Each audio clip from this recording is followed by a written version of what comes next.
Many people are disappointed when they are not able to get through the express entry system in Canada. More and more people have either gone back to their home countries to gain that 1 year of foreign work experience or have also started working remotely.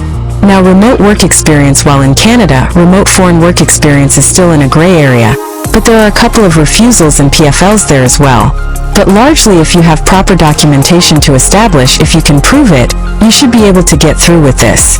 When you're working outside Canada, you probably will get 6 months of experience in one category, like for example, education category as an early childhood educator assistant, and another 6 months of experience in transportation category or a trade category as a cook, as a carpenter, plumber, whatever the other occupations are, or 6 months of experience as a pharmacy assistant, because categories don't need more than 6 months to be eligible to qualify.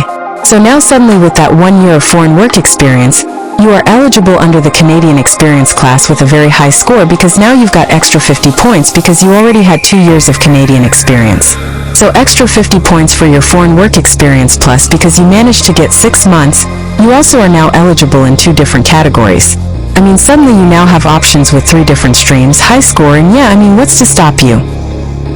This is how the scores in express entry will play out for the remainder of 2025, 2026, 2027, at least for the next 2-3 years. This is not going anywhere unless IRCC smartens up and changes the conditions around the category draws, or once we get into the next year, then completely categories are changed. I don't expect too many changes in categories at this point of time, maybe some knocks being removed, some knocks being added as they have done in the past, but by and large I don't see many categories being changed. Because very recently, not very recently, within this last week, they have announced that they are changing the requirement of field of study for postgraduate work permit holders. So they are aligning the fields of study with express entry priority occupations, which basically means that only if you are studying in a specific field of education would you be eligible to get a postgraduate work permit.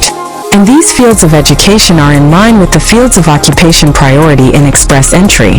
So when you are combining these 2 separate programs, postgraduate work permit is a temporary residence program, you are bringing it in line with the express entry priorities. When you are aligning these 2, it basically gives you a message that these categories are here to stay at least for some time.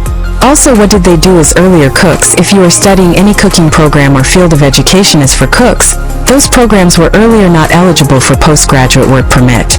Now with this new chain, which has happened 2 or 3 days back, cooks, the programs, the study program where the field of education is for cooks, that is also included in the postgraduate work permit eligibility. So that tells you that these categories are here to stay, they are not going anywhere at least for the next couple of years. So now as you are aware of the changes in the way how express entry is panning out to be, you can now plan and figure out a pathway for yourself.